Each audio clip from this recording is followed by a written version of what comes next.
नमस्कार, मी अमीर गद्रे. तुम्ही पाहता न्यूज 18 लोकमत आणि बुलेटिनमध्ये घेऊया बातम्यांचा वेगवान आढावा. कोयना धरण परिसरामध्ये पावसाचा जोर वाढलाय, त्यामुळे धरणाच्या पाणी पातळीमध्ये वाढ झालेली असून धरणाचे 6 दरवाजे 1.5 फुटांनी उघडण्यात आले. धरणातून सध्या 12,100 क्युसेकने पाण्याचा विसर्ग सुरू आहे.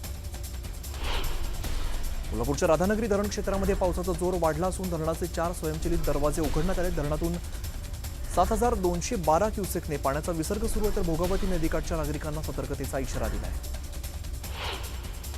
हिंगोली जिल्ह्यात मागील 2 दिवसांपासून मुसळधार पाऊस सुरू आहे. पावसामुळे सिद्धेश्वर धरणाच्या पाणी पातळीमध्ये वाढ झाली. सिद्धेश्वर धरणाचे 8 दरवाजे उघडण्यात आले असून पूर्णा नदी पात्रात 6,579 क्युसेकने विसर्ग सुरू आहे. परभणीच्या येलदरी धरणातून 4,220 क्युसेक वेगाने पाण्याची पूर्णा नदीपात्रामध्ये सध्या विसर्ग सुरू आहे. येलदरी धरण क्षेत्रातील पावसाच्या संततधारेमुळे नदीकाठच्या गावांना सतर्कतेचा इशारा दिला आहे. पूर्णा तालुक्यातील आहेरवाडी गाव या परिसरातून जाणाऱ्या नदीला मोठ्या प्रमाणात पूर आलाय. आहेरवाडीतील पूल पाण्याखाली गेल्यामुळे गावाचा जिल्ह्याशी संपर्क तुटला आहे.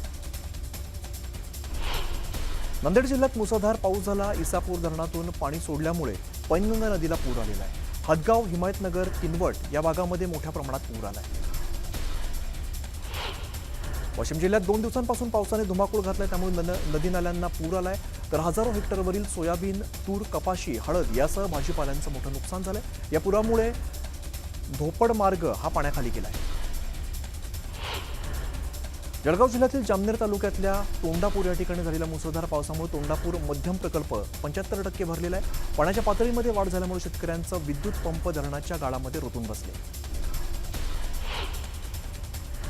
धाराशिवच्या जिल्ह्यातील माकणी या ठिकाणी निम्न तेरणा प्रकल्पाचे 10 दरवाजे 10 सेंटीमीटरने उघडण्यात आलेले आहेत. धरणातून 3,806 क्युसेकने पाण्याचा विसर्ग सुरू आहे, त्यामुळे नदीकाठच्या गावांना सतर्कतेचा इशारा दिला आहे. रत्नागिरी जिल्ह्यातल्या खेडमधील जगबुडी नदी आणि नारंगी नदीने जवळपास धोक्याची पातळी गाठलेली आहे, त्यामुळे पूरस्थिती निर्माण झालेली आहे. एकविरा नगर मध्ये पाणी साचल्यामुळे दापोली आणि मंडणगड या मार्गावरील वाहतूक ठप्प झाली. अमरावती आणि वाशिम जिल्ह्यात सुरू असलेल्या पावसामुळे पूर्णा नदीची पाणी पातळी वाढली आहे, त्यामुळे अकोला जिल्ह्यातील गांधीग्राम या ठिकाणी शिवमंदिर पाण्याखाली गेलं आहे.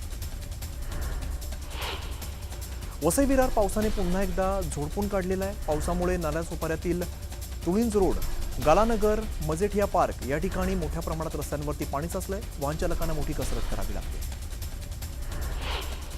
जालना जिल्ह्यातल्या भोकरदन जाफराबाद रोडवरती गुडघाभर पाणी साचलंय. भोकरदन तालुक्यामध्ये मुसळधार पाऊस झाला, त्यामुळे अनेक मार्ग पाण्याखाली गेलेत, तर वाहनधारकांना मोठी कसरत करावी लागते. नंदुरबार जिल्ह्यातून वाहणारी गोमाई नदी दुथडी भरून वाहू लागलेली आहे. मध्य प्रदेशात झालेल्या पावसामुळे गोमाई नदीच्या पाणी पातळीमध्ये वाढ झाली आहे. नंदुरबार जिल्ह्यामध्ये पावसाने दडी मारली आहे, त्यामुळे दुथडी भरून वाहणारी नदी पाहण्यासाठी नागरिकांनी गर्दी केली आहे. बुलढाणा जिल्ह्यामध्ये मुसळधार पावसाने हजेरी लावली आहे. मेहकर तालुक्यामध्ये ढगफुटीचा दृश्य पाऊस झाला, त्यामुळे रिसोड मेहकर मार्ग वाहतुकीसाठी बंद केला आहे. रत्नागिरीच्या खेडमध्ये जगबुडी नदीने धोक्याची पातळी ओलांडली आहे, त्यामुळे खेडमधील मटण मच्छी मार्केटमध्ये पाणी शिरलंय. 15 ते 20 दुकानांमध्ये पाणी शिरल्यामुळे मटण मच्छी मार्केटचा संपर्क तुटलेला आहे. दरम्यान नदीकाठच्या नागरिकांना सतर्कतेचा इशारा दिला आहे. रत्नागिरीच्या संगमेश्वरमध्ये मुसळधार पावसाने हजेरी लावली, त्यामुळे मागजन बाजारपेठेत पाणी साचायला सुरुवात झाली आहे, त्यामुळे नागरिकांना सतर्कतेचा इशारा दिला आहे. चंद्रपूर जिल्ह्यात गेल्या 3 दिवसांपासून मुसळधार पाऊस पडतोय, त्यामुळे वर्धा नदीला पूर आलेला आहे. गडचांदूर चंद्रपूर मार्गावरील पुलावरून पाणी वाहत असल्यामुळे वाहतूक ठप्प झाली आहे. छत्रपती संभाजीनगरमध्ये मुसळधार पावसाने दमदार हजेरी लावली आहे. पाळशी परिसरातील ढगफुटी सदृश्य पाऊस झाल्यामुळे जनजीवन पुरतं विस्कळीत झालंय. दरम्यान शाळेमध्ये पाणी शिरल्यामुळे मोठ्या प्रमाणात नुकसान झालंय. मागील 3 दिवसांपासून धाराशिव जिल्ह्यातील विविध भागाला पावसानं झोडपून काढले. 3 दिवसात 12 मंडळांमध्ये अतिवृष्टी झाली आहे. सोयाबीन पिकाला याचा मोठा फटका बसला. अमरावती जिल्ह्यामध्ये झालेल्या ढगफुटी सदृश्य पावसामुळे शेतीचं प्रचंड नुकसान झालंय. शेतात साचलेल्या पाण्यामुळे शेकडो हेक्टर शेती खरडून गेलेली आहे. पिकं वाहून गेल्यामुळे शेतकऱ्यांचं स्वप्न उद्ध्वस्त झालंय. चिपळूणमध्ये सुरू असलेल्या मुसळधार पावसामुळे बाजारपेठेत पाणी साचायला सुरुवात झाली आहे. मुसळधार पावसाचा बाजारपेठेला मोठा फटका बसतोय. प्रशासन अलर्ट मोडवरती आल्यामुळे 5 बोटी आणि 10 पथकं तैनात करण्यात आली. मतचोरीसारखा शब्द वापरून मतदारांना भ्रमित केलं जातंय. लोकांची दिशाभूल करून भारतीय संविधानाचा अपमान होत असल्याचं निवडणूक आयोगानं म्हटलेलं आहे. राहुल गांधींच्या वोट चोरीच्या आरोपांवरती आयोगानं हे उत्तर दिलं. पुरावे मागितले तर दिले नाहीत. आयोग कोणत्याही खोट्या आरोपांना घाबरत नाही असं वक्तव्य निवडणूक आयुक्तांनी केलेलं आहे. तर मतदार याद्यांच्या दुरुस्तीची सुरुवात SIRच्या माध्यमातून झाल्याचे त्यांनी म्हटलंय. येत्या 15 दिवसात राजकीय पक्षांनी सर्व त्रुटी सादर कराव्यात. निवडणूक आयोगाने सर्व राजकीय पक्षांना आवाहन केलेलं आहे. तर निवडणूक आयोग कोणत्याही राजकीय पक्षासोबत भेदभाव करत नसल्याचं स्पष्टीकरण दिलं आहे. बिहारमध्ये राहुल गांधींची वोटर अधिकार यात्रा सुरू झालेली आहे. मतचोरी कशी झाली हे आम्ही समोर आणल्याचं राहुल गांधींनी म्हटलंय. तर बिहारमध्ये मतचोरी होऊ देणार नसल्याचा निर्धार राहुल गांधींनी केलाय. भाजप पक्षाप्रमाणेच निवडणूक आयोग ही खोटं आणि रेटून बोलतंय असा आरोप काँग्रेस नेते नाना पटोले यांनी केलेला आहे. निवडणूक आयोगाने राहुल गांधींवरती केलेल्या विधानांवरती पटोले यांनी प्रतिक्रिया दिली. लडाखात बरं होतं, त्रास नव्हता, कृषी मंत्री दत्तात्रय भरणे यांनी वक्तव्य केलंय. दरम्यान वाद होईल असं लक्षात येताच भरणेंनी सारवासारव केलेली आहे. त्रास नाही, जबाबदारी असल्याचं भरणेंनी म्हटलंय. नाशिकच्या पालकमंत्री पदासाठी भुजबळांचा आग्रह कायम आहे. जिल्ह्यामध्ये 7 आमदार एकाच पक्षाचे असतील तर त्या पक्षाला पालकमंत्री पद मिळालं पाहिजे असंही भुजबळ म्हणाले. प्रतिभा शिंदे यांच्या पक्षप्रवेशाला विरोध करणाऱ्या कार्यकर्त्यांचे अजित पवारांनी कान टोचलेले आहेत. कार्यकर्ते कमी असले तरी सुद्धा चालतील, पण जे असतील ते जीवाला जीव देणारे असले पाहिजेत असं वक्तव्य अजित पवारांनी केलंय. शरद पवारांनी पहिल्यांदाच वसंतदादा पाटील यांचं सरकार पाडल्याची कबुली दिली आहे. होय, वसंतदादांचं सरकार मीच पाडलं असं म्हणत शरद पवारांनी 70च्या दशकातील राजकारण सांगितलेलं आहे. आम्ही ठरवलं की वसंतदादांचं सरकार घालवायचं आणि आम्ही त्यांचं सरकार घालवलं आणि मी मुख्यमंत्री झालो. राज्याची सत्ता माझ्या हाती आली अशी कबुली शरद पवारांनी दिली. मोदींनी 15 ऑगस्टला केलेल्या भाषणावरून शरद पवारांनी निशाणा साधलेला आहे. मोदींनी भाषणामध्ये जवाहरलाल नेहरू यांचं नाव न घेतल्याने शरद पवारांनी टीका केली आहे. ज्यांनी देशासाठी आयुष्य अर्पण केलं त्यांचं नाव घेतलं जात नसेल तर चिंता वाटते. त्यामुळे आता आपण देशाचा चेहरा कसा बदलेल यासाठी प्रयत्न करू असा सल्ला सुद्धा त्यांनी कार्यकर्त्यांना दिला आहे. जळगावमध्ये शरद पवारांच्या राष्ट्रवादीच्या कार्यालयामध्ये छगन भुजबळांचे बॅनर्स लावण्यात आले. त्यामुळे जळगाव जिल्ह्यात जोरदार चर्चांना उधाण आले.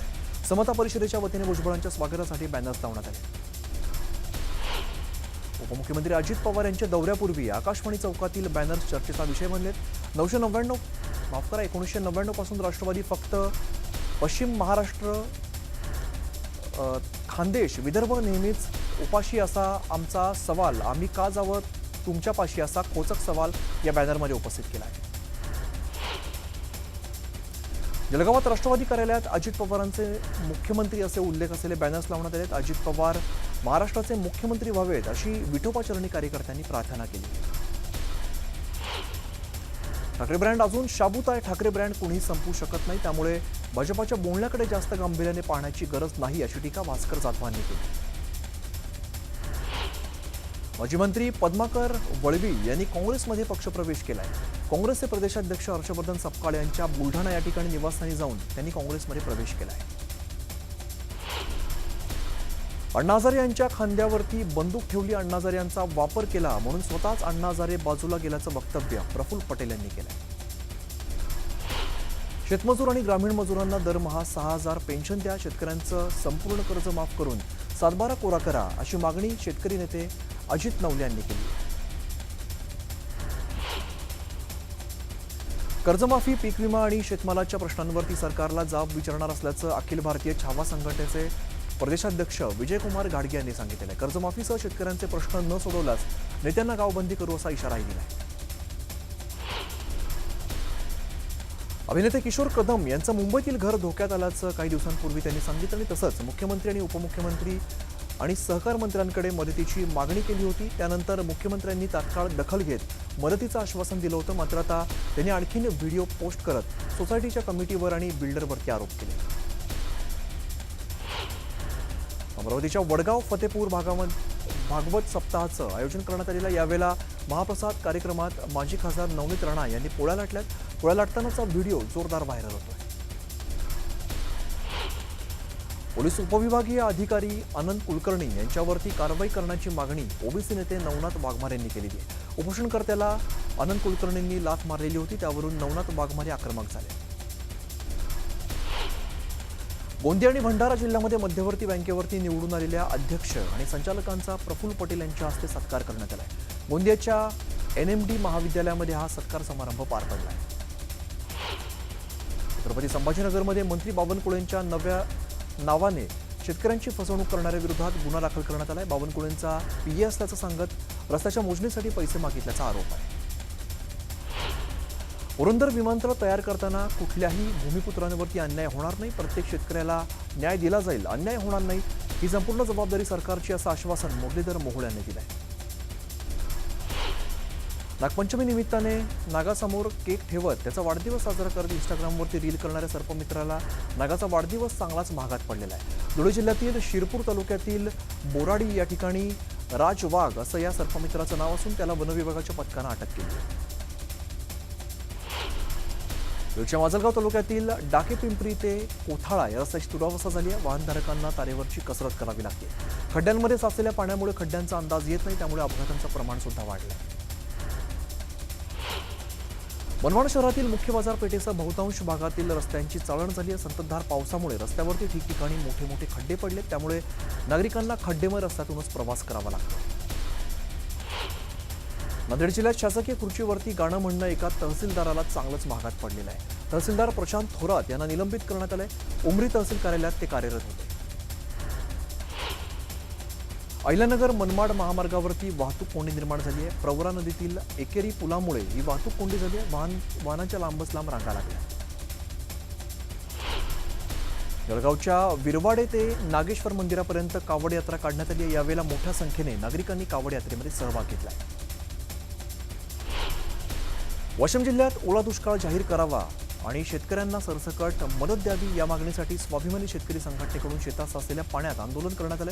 मदत न मिळालेल्या स्वाभिमानी शेतकरी संघटना आक्रमक झाली आहे. सलग सुट्ट्यांमुळे पंढरपूरच्या विठुरायाच्या दर्शनासाठी भाविकांनी मोठी गर्दी केली आहे. पदस्पर्श दर्शनासाठी 5 तास तर मुखदर्शनासाठी 2 तासांचा कालावधी लागतो. गरुड झेप मोहीम संस्थेच्या वतीने आग्रा ते रायगड पदयात्रेचं आयोजन करण्यात आलेलं आहे. यावेळेला छत्रपती शिवाजी महाराजांच्या आग्रा सुटकेच्या धाडसाचं आणि स्वाभिमानाचं स्मरण केलं जात आहे. नंदुरबार जिल्ह्यातल्या तळोदा शहरामध्ये सामूहिक रक्षाबंधन सोहळ्याचं आयोजन करण्यात आलं होतं. यावेळेला मंत्री गुलाबराव पाटील यांना गही भरून आला. जळगावच्या बाजारपेठेत बैलपोळ्याचं साहित्य खरेदी करण्यासाठी नागरिकांनी मोठी गर्दी केली आहे. विविध गावातून शेतकऱ्यांनी खरेदीसाठी लगबग सुरू केली.